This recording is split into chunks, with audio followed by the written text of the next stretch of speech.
ಕನ್ನಡ ನಾಡಿನ ಸಮಸ್ತ ಜನತೆಗಳಿಗೆ Karna ಹಾಸ್ಪಿಟಲ್ನ doctor Muthuraj physician ಹಾಗೂ ಇಂಟೆನ್ಸಿವಿಸ್ಟ್ ಮಾಡುವಂಥ ನಮಸ್ಕಾರಗಳು.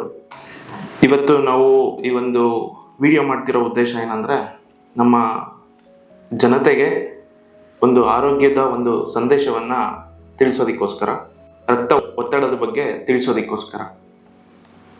ನಾವು ರಕ್ತ ಒತ್ತಡ ಅಂತಂದ್ರೆ ಏನು, ಬ್ಲಡ್ ಪ್ರೆಷರ್, ಅದನ್ನ ಎಲ್ಲರಿಗೂ ನಾವು ಯಾರೋ ಒಂದು ಪೇಷಂಟ್ಗಳಿಗೆ ನಾವು ಯಾರಿಗೆ ಒಂದು ನಿಮ್ಗೆ ಏನಾದ್ರು ತೊಂದರೆ ಇದೆಯಾ ಅಂತ ಹೇಳಿದ್ರೆ ನಮಗೆ ಬಿ ಪಿ ಇದೆ ಅಂತ ಮಾತಾಡ್ತಾರೆ.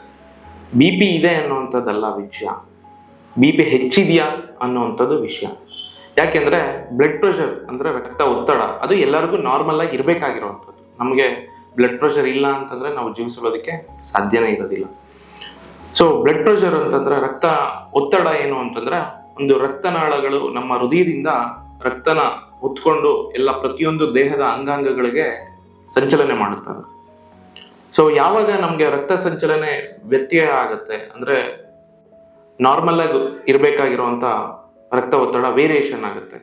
ಕಾರಣ ಏನು ಅಂತಂದ್ರೆ, ನಮ್ಮ ರಕ್ತನಾಳಗಳಲ್ಲಾಗುವಂತ ವ್ಯತ್ಯಾಸಗಳು. ಇವಾಗ ನಾವು ನಾರ್ಮಲ್ ರಕ್ತ ಒತ್ತಡ ಅಂದ್ರೆ ಎಲ್ಲರಿಗೂ ಕೂಡ ರಕ್ತದ ಒತ್ತಡ ಎಷ್ಟಿರ್ಬೇಕು ಅನ್ನೋಂಥದ್ದನ್ನ ತಿಳ್ಕೊಳ್ಳೋಣ. ನಮ್ಮ ರಕ್ತ ಒತ್ತಡನ ನಾವು ವೈದ್ಯರುಗಳು ಹೇಳ್ತೀವಿ ಸಿಸ್ಟೋಲಿಕ್ ಬ್ಲಡ್ ಪ್ರೆಷರ್ ಹಾಗೂ ಡಯಾಸ್ಟೋಲಿಕ್ ಬ್ಲಡ್ ಪ್ರೆಷರ್ ಅಂತ ಕರಿತೀವಿ. ನಾವು ಇವಾಗ ಯಾರದೇ ಒಂದು ರಕ್ತ ಒತ್ತಡನ ನಾವು ಮೆಷರ್ ಮಾಡಿದಾಗ 120/80 ಇದೆ ನಾರ್ಮಲ್ ಅಂತ ಹೇಳ್ತೀವಿ. ಅಂದ್ರೆ ಅರ್ಥ, ಸಿಸ್ಟೋಲಿಕ್ ಅನ್ನುವಂಥ ಬ್ಲಡ್ ಪ್ರೆಷರ್ 120 ಇರಬೇಕು, 100ರಿಂದ 140 ಒಳಗಡೆಗೆ. ನಾವು ಆವರೇಜ್ ಅಂತ ತಗೊಂಡ್ರೆ 120 ಅಂತ ಕರಿತೀವಿ. ಡಯಾಸ್ಟೋಲಿಕ್ ಬ್ಲಡ್ ಪ್ರೆಷರ್ ಅಂತಂದ್ರೆ 60 to 100 ಒಳಗಡೆ ಅಂತ ತಗೋತೀವಿ. ಅಂದ್ರೆ ಆವರೇಜ್ ತಗೊಂಡ್ರೆ 80 ಮಿಲಿಮೀಟರ್ ಆಫ್ ಮರ್ಕ್ಯುರಿ ಅಂತ ಕರಿತೀವಿ. ನಾವು ಈ ಸಿಸ್ಟೋಲಿಕ್ ಅಂದ್ರೆ ಏನು, ಡಯಾಸ್ಟೋಲಿಕ್ ಅಂದ್ರೆ ಏನು ಅಂತ ಅನ್ನುವಂಥದ್ದು ಒಂದು ತಲೆಗೆ ತುಂಬಾ ಯೋಚನೆಗಳು ಬರುತ್ತೆ. ಸಿಸ್ಟೋಲಿಕ್ ಬ್ಲಡ್ ಪ್ರೆಷರ್ ಅಂದ್ರೆ ಏನು ಅಂದ್ರೆ, ರಕ್ತ ನಮ್ಮ ಹೃದಯ ಯಾವಾಗ ಕುಗ್ದಾಗ, ಯಾವಾಗ ನಮ್ಮ ಹೃದಯ ಕಾಂಟ್ರಾಕ್ಟ್ ಆದಾಗ ಅದರಿಂದ ರಕ್ತ ಹೊರಗಡೆ ಬರೋದಕ್ಕೆ ಸ್ಟಾರ್ಟ್ ಆಗುತ್ತೆ, ಅವಾಗ ಒಂದು ಪ್ರೆಷರ್ ಕ್ರಿಯೇಟ್ ಆಗುತ್ತೆ. ಅದನ್ನ ನಾವು ಸಿಸ್ಟೋಲಿಕ್ ಬ್ಲಡ್ ಪ್ರೆಷರ್ ಅಂತ ಕರಿತೀವಿ. ಯಾವಾಗ ಹೃದಯ ರಿಲ್ಯಾಕ್ಸ್ ಆಗುತ್ತೆ ಅವಾಗ ನಾವು ಅದನ್ನ ಡಯಾಸ್ಟೋಲಿಕ್ ಬ್ಲಡ್ ಪ್ರೆಷರ್ ಅಂತ ಕರಿತೀವಿ. ಇದರಲ್ಲಿ ಎರಡು ಇಂಪಾರ್ಟೆಂಟ್ ಡಾಕ್ಟ್ರೆ ಅಂತ ಕೇಳಿದ್ರೆ, ಹೌದು ಖಂಡಿತ. ಸಿಸ್ಟೋಲಿಕ್ ಬ್ಲಡ್ ಪ್ರೆಷರ್ ಅನ್ನೋದು ಕೂಡ ಇಂಪಾರ್ಟೆಂಟ್, ಡಯಾಸ್ಟೋಲಿಕ್ ಬ್ಲಡ್ ಪ್ರೆಷರ್ ಅನ್ನೋದು ಕೂಡ ಇಂಪಾರ್ಟೆಂಟ್. ಯಾಕೆ ಅಂದ್ರೆ ದೇಹದ ಎಲ್ಲಾ ಅಂಗಾಂಗಗಳಿಗೂ ಕೂಡ ಸಿಸ್ಟೋಲಿಕ್ ಬ್ಲಡ್ ಪ್ರೆಷರ್ ಅನ್ನೋದು ರಕ್ತ ಸಂಚಲನೆ ಮೂಡೋದಕ್ಕೆ ಅಥವಾ ಕರೆಕ್ಟ್ ಆಗಿ ಸಂಚಲನೆ ಆಗೋದಕ್ಕೆ ಹೆಲ್ಪ್ ಮಾಡುತ್ತೆ. ನಮ್ಗೆ ಇವಾಗ ಅದ್ರದ್ದು ವ್ಯತ್ಯಾಸಗಳು ಯಾಕೆ ಬರುತ್ತೆ, ಯಾವ ಕಾರಣಗಳಿಂದ ನಮಗೆ ಬಿ ಪಿ ಅನ್ನುವಂಥದ್ದು ಜಾಸ್ತಿ ಆಗುತ್ತೆ ಅಂತ ಕರೆಯೋದಾದ್ರೆ, ನಾವು ಬದಲಾದ ಜೀವನ ಶೈಲಿಗಳಿಂದ ನಮಗೆ ಬ್ಲಡ್ ಪ್ರೆಷರ್ ಬರುತ್ತೆ. ಎರಡನೇದು ಏನು ಅಂತಂದ್ರೆ, ನಾವು ತಿನ್ನುವಂತ ಆಹಾರಗಳು, ತಿನ್ನೋದೇ ಹೊರಗಡೆ ಆಗೋಗ್ಬಿಟ್ಟಿದೆ. ನಾವು ಏನೇನು ಪದಾರ್ಥಗಳು ತಿಂತೀವಿ, ಆಯಿಲಿಂದ ಫ್ರೈ ಮಾಡಿರೋವಂಥದ್ದು ಅಥವಾ ಮೈದಾ ಹಿಟ್ಟಲ್ಲಿ ಮಾಡಿರೋವಂಥದ್ದು, ಔಟ್ಸೈಡ್ ಫುಡ್ಸ್ ಆಗ್ಬೋದು. ನಾವು ಹೋಗ್ಬಿಟ್ಟು ಮಾತೆತ್ತಿದ್ರೆ ಫುಡ್ ಸ್ಟ್ರೀಟ್ಸ್ಗೆ ಹೋಗ್ಬಿಡ್ತೀವಿ. ಸೊ ಈ ಒಂದು ಜೀವನ ಶೈಲಿಯಿಂದ ಕೂಡ ತೊಂದರೆ ಆಗುತ್ತೆ. ಇನ್ನ ನೆಕ್ಸ್ಟ್, ಇವತ್ತಿನ ಕಾಲದಲ್ಲಿ ಎಲ್ಲರೂ ಕೂಡ ಸ್ಮೋಕಿಂಗ್ ಮಾಡೋದಕ್ಕೆ ಸ್ಟಾರ್ಟ್ ಮಾಡ್ಬಿಟ್ಟಿದ್ದಾರೆ. ಅದೊಂಥರ ಪ್ಯಾಷನ್ ಆಗ್ಬಿಟ್ಟಿದೆ. So smoking is injurious to health ಅಂತ ನಾವೆಲ್ಲ ಕಡೆ ಬೋರ್ಡ್ ಹಾಕೊಂಡ್ರು ಕೂಡ ತುಂಬಾ ಸ್ಮೋಕರ್ಸ್ ಜಾಸ್ತಿ ಆಗ್ತಿದೆ. ಸೊ ಸ್ಮೋಕಿಂಗ್ ಮಾಡೋದ್ರಿಂದ ಏನಾಗುತ್ತೆ ಡಾಕ್ಟ್ರೆ, ಅದಕ್ಕೂ ಬಿ ಪಿಗೂ ಏನ್ ಸಂಬಂಧ ಅಂತ ಕೇಳೋದಾದ್ರೆ, ಸ್ಮೋಕ್ ಮಾಡೋದ್ರಿಂದ ಏನಾಗುತ್ತೆ, ನಮ್ಮ ಒಂದು ರಕ್ತನಾಳಗಳ ಸರ್ಕಂಫರೆನ್ಸ್ ಏನಿರುತ್ತೆ ಅಂದ್ರೆ ರಕ್ತನಾಳಗಳ ಅಳತೆ ಏನಿರುತ್ತೆ ಅದು ಚಿಕ್ಕದಾಗ್ತಾ ಬರುತ್ತೆ. ಯಾಕೆ? ಕೊಲೆಸ್ಟ್ರಾಲ್ ಡೆಪೋಸಿಷನ್ ಆಗ್ತಾ ಬರ್ತಾ ಇರ್ತೈತೆ. ಸೊ ಕೊಲೆಸ್ಟ್ರಾಲ್ ಡೆಪೋಸಿಷನ್ ಆಗ್ತಾ ಏನಾಗ್ತಾ ಹೋಗುತ್ತೆ, ನಮ್ಗೆ ಆ ಒಂದು ರಕ್ತ ಹೋಗ್ತಾ ಇದ್ದಂತ ಜಾಗ ಚಿಕ್ಕದಾಗ್ತಾ ಬರುತ್ತೆ. ಅದರಿಂದ ರಕ್ತದೊತ್ತಡ ಜಾಸ್ತಿ ಆಗುತ್ತೆ. ಡ್ರಿಂಕ್ಸ್ ಮಾಡೋದ್ರಿಂದ ಕೂಡ ಆಗುತ್ತೆ. ಇವಾಗ ನಾವು ಡ್ರಿಂಕ್ಸ್ ಮಾಡ್ಬೇಕಾದಾಗ ಸುಮ್ಮನೆ ಕೂತಿರ್ತೀವ, ಅಲ್ಲಿ ಚಿಪ್ಸ್ ತಿಂತಾ ಇರ್ತೀವಿ, ಫುಡ್ ಸೈಡ್ ಐಟಮ್ಸ್ಗಳಂತ ತಗೋತೀವಿ. ಅದೆಲ್ಲದರಲ್ಲೂ ಕೂಡ ಉಪ್ಪಿನಂಶಗಳು ಆಡ್ ಆಗಿರುತ್ತೆ. ಉಪ್ಪು ತಿನ್ನೋದ್ರಿಂದ ಹೆಚ್ಚು ನಮ್ಗೆ ಬಿ ಪಿ ಜಾಸ್ತಿ ಆಗುವಂತ ಚಾನ್ಸಸ್ ಇರುತ್ತೆ. ನಾವು ರೆಕಮೆಂಡೆಡ್ ಡಯಟ್ರಿ ಅಲೋವೆನ್ಸಸ್ ಗಿಂತ ಹೆಚ್ಚು ಇಂಡಿಯನ್ಸು ನಾವು ಸಾಲ್ಟ್ ನ ಉಪಯೋಗಿಸ್ತಾ ಇದೀವಿ. ನೀವು ಏನೇ ಒಂದು ಫುಡ್ ಐಟಮ್ ಮಾಡಿ, ನಮ್ಗೆ ರುಚಿ ಇರಬೇಕು. ರುಚಿ ಕೊಡುವಂಥದ್ದು, ನಾಲ್ಗೆಗೆ ರುಚಿ ಕೊಡುವಂಥದ್ದು ಪ್ರತಿಯೊಂದು ಕೂಡ ಆರೋಗ್ಯಕ್ಕೆ ಹಾನಿಕರ. ಆಮೇಲೆ ಎಣ್ಣೆ ಪದಾರ್ಥಗಳು, ನಾವು ತಿನ್ನೋ ಪ್ರತಿಯೊಂದು ಫುಡ್ ಐಟಮ್ ಅಲ್ಲಿ ಕೂಡ ನಾವು ಎಣ್ಣೆ ಹಾಕ್ತೀವಿ. ಅದೆಲ್ಲದು ಕೂಡ ಇಂಡೈರೆಕ್ಟ್ ಆಗಿ ನಮ್ಗೆ ಆರೋಗ್ಯನ ಕುಗ್ಗಿಸ್ತಾ ಹೋಗ್ತಾ ಇದೆ. ಸೊ ರೋಗದ ಲಕ್ಷಣಗಳೇನು ಅನ್ನೋದಾದ್ರೆ, ನಮ್ಗೆ ಹೆಡ್ಏಕ್ ಬರೋದಕ್ಕೆ ಸ್ಟಾರ್ಟ್ ಆಗುತ್ತೆ, ತಲೆನೋವು ಬರೋದಕ್ಕೆ ಸ್ಟಾರ್ಟ್ ಆಗುತ್ತೆ. ನಾವು ಆಫೀಸ್ ಟೈಮಲ್ಲಿ ಆಗ್ಬೋದು ಅಥವಾ ಬೇರೆ ಟೈಮಲ್ಲಿ ಆಗ್ಬೋದು, ಯಾವಾಗಲೂ ತಲೆನೋವು ಬರೋದಕ್ಕೆ ಸ್ಟಾರ್ಟ್ ಆಗುತ್ತೆ. ಕಣ್ಣು ಮಂಜಾಗೋದಕ್ಕೆ ಸ್ಟಾರ್ಟ್ ಆಗ್ತದೆ.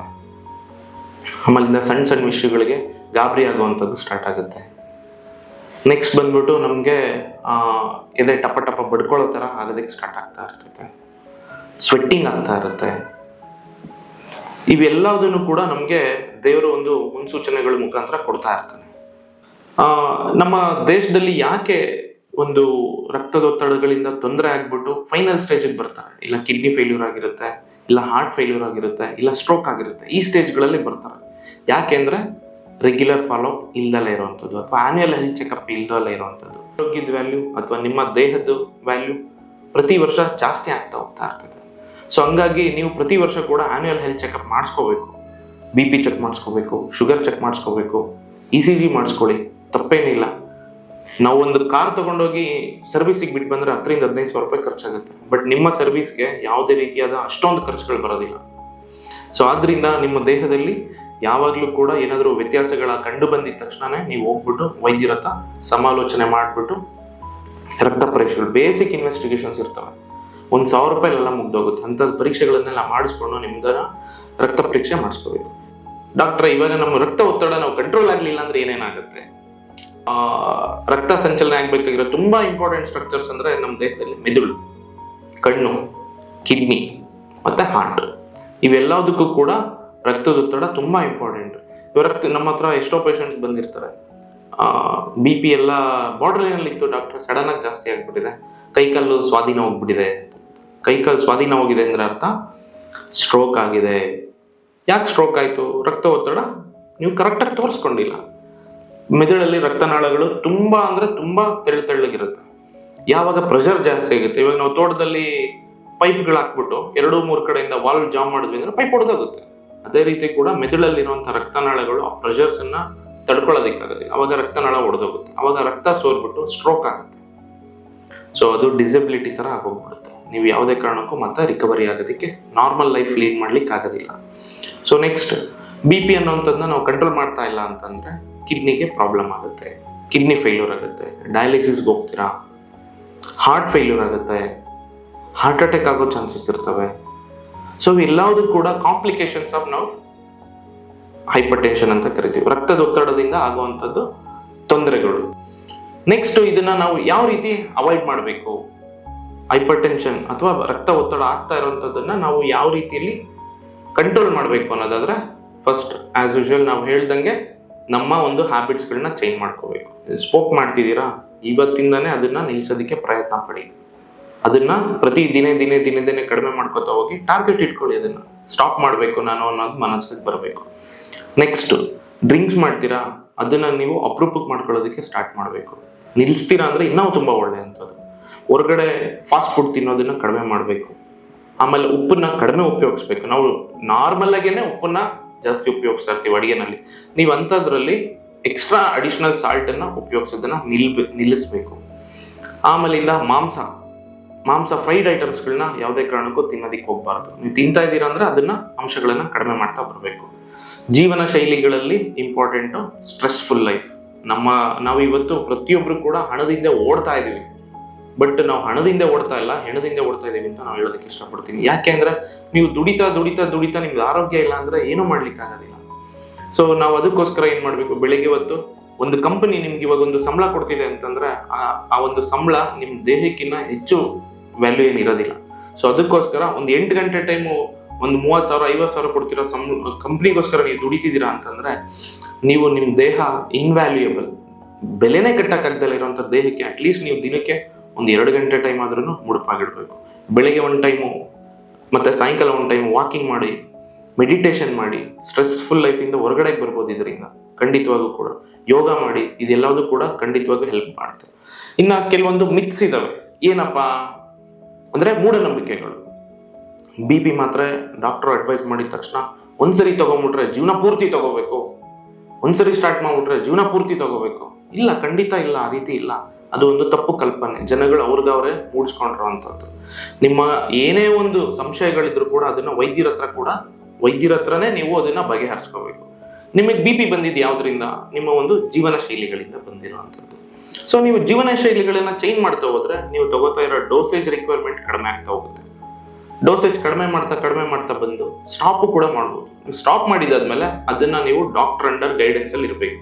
ಇನ್ನು ಟ್ರೀಟ್ಮೆಂಟ್ ಆಸ್ಪೆಕ್ಟ್ಸ್ ಬಂದರೆ ನೀವು ವೈದ್ಯರ ಹತ್ರ ಹೋಗಿದ ತಕ್ಷಣ ನಿಮ್ಮದು ಬೇರೆ ಏನಾದರೂ ಕಾಯಿಲೆಗಳಿದೆಯಾ ಅಂತ ಕೇಳ್ಕೊತಾರೆ. ಆ ಕಾಯಿಲೆಗೂ ಈ ಕಾಯಿಲೆಗೂ ಏನಾದರೂ ತೊಂದರೆಗಳಾಗುವಂಥ ಮಾತ್ರೆಗಳಿದ್ರೆ ಅದನ್ನು ಖಂಡಿತ ಆಗೋದಿಲ್ಲ. ಮತ್ತು ನೀವು ಡಾಕ್ಟರ್ ಹತ್ರ ಟ್ಯಾಬ್ಲೆಟ್ಸ್ ತೊಗೊಂಡಿದ್ದಾದ್ಮೇಲೆ, ಮಾತ್ರೆಗಳನ್ನು ತೊಗೊಂಡಿದ್ದಾದ್ಮೇಲೆ ಎಷ್ಟು ದಿನಕ್ಕೊಂದ್ಸರಿ ಫಾಲೋಅಪ್ಗಳಿರ್ತಾರೆ ಅಷ್ಟು ದಿನಕ್ಕೊಂದ್ಸರಿ ನೀವು ಹೋಗ್ಬೇಕು, ಆಯಿತಾ? ಸೊ ಇಷ್ಟನ್ನ ಹೇಳ್ತಾ ನಾನು ಬ್ಲಡ್ ಪ್ರೆಷರ್, ರಕ್ತ ಒತ್ತಡದ ಬಗ್ಗೆ ನಿಮ್ಮಲ್ಲಿ ಕಾಮನ್ ಆಗಿರುವಂಥದ್ದು ಎಲ್ಲ ಡೌಟ್ಸ್ಗಳನ್ನು ಕೂಡ ಕ್ಲಿಯರ್ ಮಾಡಿದ್ದೀನಿ ಅಂತ ಅನ್ಕೋತೀನಿ. ಇದ್ರ ಮೇಲೆ ನಿಮ್ಗೆ ಏನಾದರೂ ಖಂಡಿತವಾಗೂ ಇನ್ನೂ ಡೌಟ್ಸ್ ಇದೆ ಡಾಕ್ಟ್ರೆ, ನಮಗೆ ಇನ್ನೂ ತಿಳ್ಕೊಳ್ಳೋ ಅಂಥದ್ದು ಇದೆ ಅಂತಂದರೆ ನಾವು ಹಾಸ್ಪಿಟ್ಲಿನಲ್ಲಿ ನಿಮಗೆ ಇನ್ಫಾರ್ಮೇಷನ್ ತಿಳಿಸೋದಕ್ಕೆ ಯಾವಾಗಲೂ ಕಾತರರಾಗಿರ್ತೀವಿ. ಧನ್ಯವಾದಗಳು.